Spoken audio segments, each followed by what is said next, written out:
I'd say the biggest issue with Bethesda's dialogue is how cut and dry it is. More often than not, you're presented with only two choices for how to proceed, and sometimes multiple dialogue options will lead you to the same result. Now, it's not fair to pick on Bethesda for that, as believe me, with the number of times I've reloaded saves in Western RPGs for different dialogue choices, I'm fully aware that this is a common practice. And Bethesda deserves some more slack on this issue, as their protagonists are rarely voiced, so every time the player character needs to give input on something, they're forced to provide the player with a dialogue option, even when the moment doesn't call for one, because your character can't say anything on their own.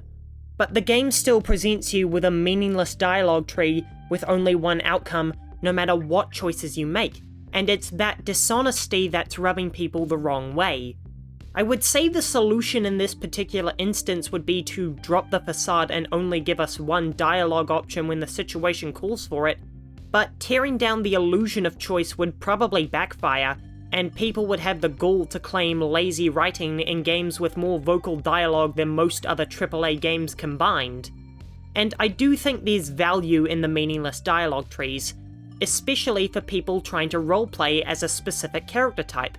Now, you may not realize this, but you roleplay in every game with a dialogue tree you've ever played.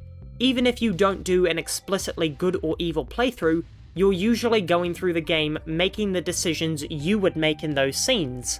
But with only two choices, this leaves little room for nuance.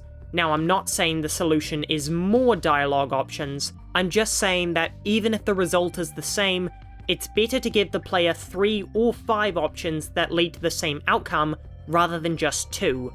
I know that would just be doubling down on the problem. Still, if you can't make a complicated web of a narrative, you might as well put a lot of effort into making your choices seem like they carry significant weight, rather than just throwing out a binary choice that people will criticize. And there's nothing inherently wrong with only good or evil options. I mean, that's what BioWare built its entire career off of, and those are only 2 or maybe 3 options. The difference here is that there are exclusive perks to Paragon and Renegade playthroughs in Mass Effect and KOTOR. This is BioWare fusing the gameplay and story together, giving the player rewards and consequences for the decisions they make during dialogue scenes. And speaking of consequences, that's the core issue with Bethesda's writing. It isn't actually the limited amount of freedom you have in the world, it's the same as most branching narrative games, and that's the lack of consequences. A choice is meaningless if it doesn't carry weight with it. Sure, I can decide which NPC I want to save, but does that cause me, the player, any advantages or disadvantages? They both operate in the same way, so the choice is meaningless. You may disagree with that point, but I'd argue that changing the story isn't a significant consequence for the choices a player makes, because the story isn't something that affects gameplay, you know, the most essential part of the game.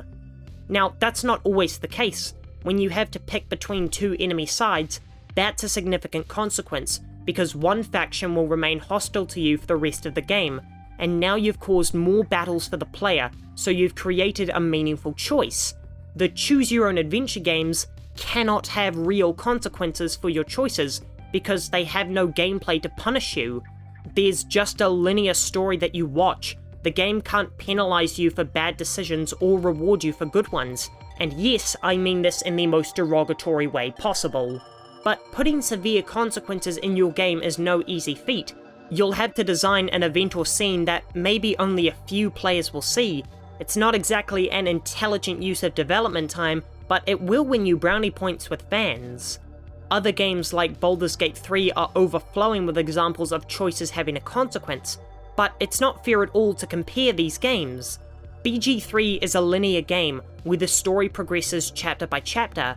Skyrim and Starfield have to balance the fact that the game can be done in any order, so it can't have triggers for events to happen, like say when you're resting or completing a particular quest. So how can Bethesda implement consequences into their world? Well, they can do just that. Implement the result into the world itself, not the story.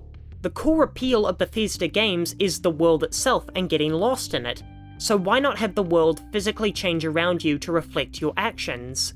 Maybe when you give a new Jarl control of a city, they're so inept that they run it into the ground and it eventually becomes a bandit camp? What if the undiscovered systems part of Starfield's map had a district system like in San Andreas, and the choices you make during the quests in each system decide who gets to claim it as a territory? Bethesda may not be the best writers in the industry, but when it comes to open worlds and level designs, they're one of the undisputed kings. If that's the draw of their games, why not have gaining or losing part of those worlds be the consequence for the actions the player takes? If you want to make meaningful decisions in Bethesda games that have an impact on the player, then you need to focus those choices on the thing they love about your game. And for Bethesda, that's their open world.